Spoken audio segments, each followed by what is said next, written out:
আসসালামু আলাইকুম আরহামতুল্লাহি বারাকাতু। সবাই কেমন আছেন? কাছে দূরে, দেশ অথবা দেশের বাইরে যে যেখান থেকে বসে আজকে আমার ভিডিওটি দেখছেন, আশা করছি মহান আল্লাহ তাআলার অশেষ রহমতে সবাই অনেক বেশি ভালো আছেন। আলহামদুলিল্লাহ, আমরা অনেক ভালো আছি। তো বরাবরের মতো আরও একটি নতুন ব্লগ নিয়ে আপনাদের মাঝে হাজির হলাম। আশা করছি আমার আজকের ব্লগটি আপনাদের কাছে ভালো লাগবে। তো আজকের ব্লগটি সকালের নাস্তা থেকে শুরু করছি। এখানে আমি সকালের নাস্তা আগে রেডি করে নিচ্ছি। প্রথমে হচ্ছে রুটি তৈরি করার জন্য সেদ্ধ কাইটা তৈরি করে বোনকে বললাম রুটিগুলো একটু বেলে দেওয়ার জন্য। ও খুব সুন্দর মাশাআল্লাহ রুটি বেলতে পারে, তো ও আসার পর থেকে আমার খুব হেল্পই হয়েছে। সকালবেলা নাস্তায় সে আমাকে সাহায্য করে দেয়। তো সকালবেলার প্যারাটাই কিন্তু আসলে একটু বেশি থাকে। তো ওই দিকে আমাকে রুটিগুলো তৈরি করে দিচ্ছিল, আর আমি ভাজিটাকে বসিয়ে দিলাম। রাইসার বাবার আলু ভাজি যেহেতু খুব বেশি পছন্দ, তো শর্টকাটলি আলু ভাজি রেডি করে নিলাম। তাছাড়া আমার বোনও আলু ভাজি পছন্দ করে। তো একদিকে রুটিগুলো তৈরি করে দিচ্ছিল, আর আমি এদিকে ভেজে নিচ্ছি। এই পর্যায়ে কারেন্টটা চলে গিয়েছে। গরম আসার পর থেকেই কারেন্টটা অনেক বেশি ডিস্টার্ব করছে। কিছুক্ষণ থাকছে তো কিছুক্ষণ থাকছে না, এরকম একটা অবস্থা। তো নাস্তা বানানোর সময় কিন্তু কারেন্টটা ছিল, পরবর্তীতে চলে গিয়েছে। আর কারেন্ট যাওয়া মানে তো প্রায় 1 থেকে 1.5 ঘন্টার মতো থাকবে না। তো আমি এদিকে গ্যাসেই সব কিছু করে নিচ্ছি। রাইসার বাবার যেহেতু অফিসের তাড়া আছে, ওনার যেহেতু অফিস শুরু হয়ে গিয়েছে। তো এই যে ব্লগটা আমি এটা বৃহস্পতিবারে ভিডিও ছিল আর কি, তো সেটাই এখন আমি শেয়ার করছি আপনাদের সাথে।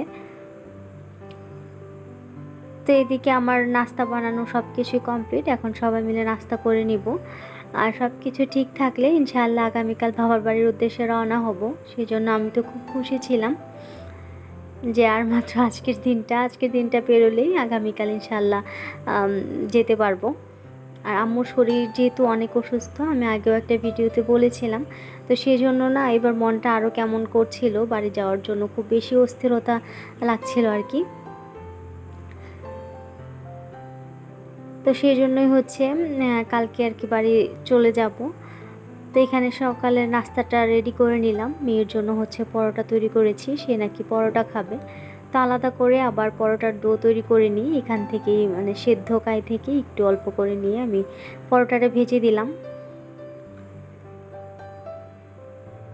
তো টেবিলে সবাইকে নাস্তা সার্ভ করে দিচ্ছি।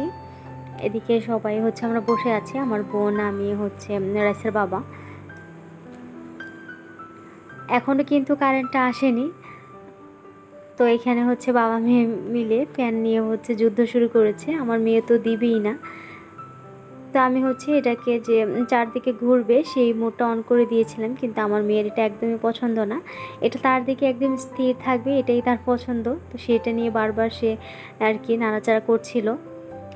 তো পরবর্তীতে ওর বাবা বলল, ঠিক আছে ওকেই দাও, ও তো বাচ্চা মানুষ, বললেও বুঝবে না। তো এই আর কি সকালবেলা মেয়েকে নিয়ে দুষ্টামি। তো এখন সবাই মিলে নাস্তাটা করে নিচ্ছি। আমি আগে রাইসাকে খাইয়ে তারপর নিজে খাবো। তো এদিকে নাস্তা করে সব কিছু গুছিয়ে নিয়েছিলাম। তারপর দুপুরে রান্না বান্না তাড়াহুড়ো করছিলাম একটু, যেহেতু এখনও ব্যাগ প্যাকিং করা হয়নি। তো সব কিছু গুছিয়ে তারপর রাইসা আছে, ওর সাথে সময় দিতে হয়। তো সেই জন্য সব মিলিয়ে আর কি একটু তাড়াহুড়ো করে করছিলাম। এদিকে নাস্তা করার পর আর কি সব কিছু ক্লিন করে আবার রান্নাটাও বসিয়ে দিয়েছি, সব কিছু কেটে রেডি করে। আর সব কিছু কাটা থাকলে না রান্না খুব ইজিলি হয়ে যায়। মাঝখানে কিছুক্ষণ কারেন্ট এসেছিল, তারপর আবারও চলে গিয়েছে। এই তো এখন যে রান্না করতে এসেছি, এখনও কিন্তু কারেন্ট নেই।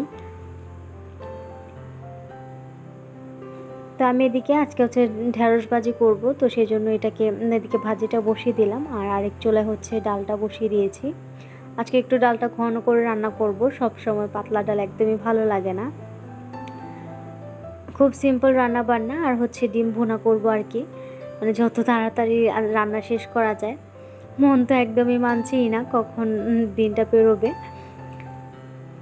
তো এই তো ডিমগুলো আমি ভালো করে পরিষ্কার করে ছিলে ধুয়ে নিয়েছি। এখন হচ্ছে এগুলোকে মাঝখান থেকে কেটে নিব। এটা হচ্ছে কি যেন মশলাটা ভালোভাবে ভিতরে যেতে পারে সেটার জন্য। মাঝে মধ্যে ডিম একদম যদি আস্ত থাকেন তাহলে মশলাটা ঢুকতে চায় না, তখন কিন্তু খেতে ভালোও লাগে না। তো ভাবলাম আজকে এইভাবে রান্না করি। আমি দুইভাবেই রান্না করি, তো আজকে মনে হলো যে এইভাবে করি তাহলে বেশি ভালো লাগবে। এদিকে ভাজিটাও হয়ে গিয়েছে, সেটাকে নামিয়ে নিচ্ছি। তো আজকে যারা আমার ভিডিওটি দেখছেন, যদি ভালো লেগে থাকে তাহলে ভিডিওতে লাইক করার পাশাপাশি চাইলে কিন্তু আমার চ্যানেলটাকে সাবস্ক্রাইব করে অল বাটনটি ক্লিক করে রাখতে পারেন। এতে করে আমি যখনই ভিডিও আপলোড দিব নোটিফিকেশান আপনার কাছে পৌঁছে যাবে। আর অবশ্যই কিন্তু আমার প্রিয় আপুরা ভাইয়ারা ভিডিওতে লাইক দিতে ভুলবেন না, এটা আপনাদের কাছে আমার রিকোয়েস্ট। আর যারা যারা অলরেডি এই কাজটা করে দিয়েছে তাদেরকে জানাই অসংখ্য অসংখ্য ধন্যবাদ। তো দুপুরে রান্নাবান্নাটা আর আজকে তেমন বড় করে শেয়ার করিনি, খুব অল্প একটু ভিডিওই আর কি আপনাদের মাঝে শেয়ার করলাম। তো রান্নাবান্না শেষ, এখন টেবিলে খাবারটা দিয়ে দিলাম। যদিও এখনও দুপুরে খাওয়ার সময় হয়নি, তো এই জন্য আর কি এগুলোকে ঢেকে রাখছি, যখন খাবো একসাথে সবাই খেয়ে নিব। তো তারপর থেকে আর ভিডিওটা কন্টিনিউ করতে পারিনি। এটা হচ্ছে তার পরের দিন সকালবেলা। এখানে আমরা সবাই ব্যাগটি গুছিয়ে বিসমিল্লাহ বলে ঘর থেকে সবার কাছ থেকে বিদায় নিয়ে বের হয়ে পড়লাম বাবার বাড়ি যাওয়ার উদ্দেশ্যে। তো এবার আমার থেকে আমার মেয়ে বেশি খুশি ছিল। সে কয়েকদিন যাবতই আমাকে বলছিল যে নানার বাড়ি যাবে, কখন যাবে, এইসবই আর কি বলছিল। তো সে কিন্তু অনেক বেশি খুশি মাশাআল্লাহ। তো তাকে যেহেতু খুব বেশি গরম, খুব কমফোর্টেবল একটা ড্রেস পরে আমি রেডি করে দিয়েছি।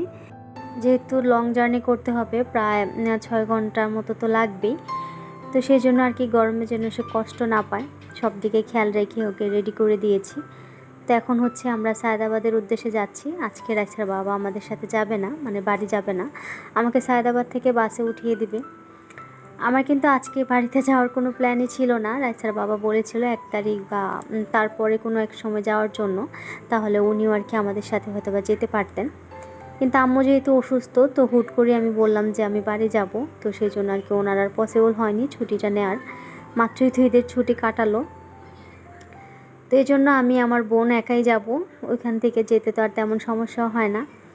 আর সব থেকে মজার বিষয় কি জানেন আপুরা, আজকে যে আমি বাড়িতে যাচ্ছি আমার বাবার বাড়ির কেউই জানে না, আমার আম্মু আব্বু বা আপু কাউকেই বলিনি। ওনারা জানে যে আমি আরও 2-3 দিন পরে যাব, মানে যাব সেটা জানে, কিন্তু কবে যাব সেটা জানে না। ভেবেছিলাম যে ওদেরকে একটা সারপ্রাইজ দিব। আর যেহেতু রাইসার বাবা যাচ্ছে না, তাহলে মানে জামাই আদর করার তো আর কোনো বিষয় নেই। তো সব মিলিয়ে ভাবলাম এবার বাবা মাকে একটু চমকে দিই, তাদের হাসি মুখটা একটু দেখার জন্য।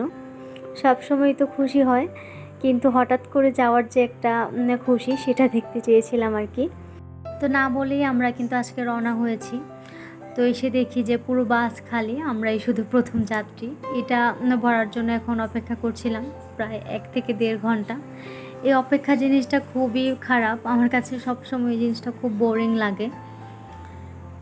তো গাড়ির ভিতরে হচ্ছে আমি, বোন আর রাইসা মিলে গল্প করছিলাম, আর রাইসার বাবা বাহিরে টিকিট কাটছিল, সাথে হচ্ছে আমাদের কিছু নাস্তা পানির ব্যবস্থা করছিল।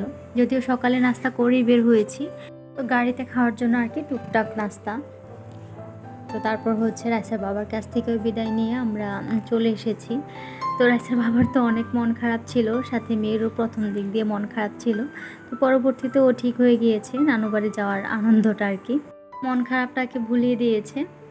আর এদিকে আমার আম্মা তো হয়তো বা আমাকে ইমুতে কল করেছিল, পায়নি দেখে ফোনেও কল করছে, কিন্তু ফোনটা ধরলেই তো গাড়ির আওয়াজে হয়তো বা বুঝতে পেরে যাবে, তাহলে আমার প্ল্যানটা সাকসেসফুল হবে না।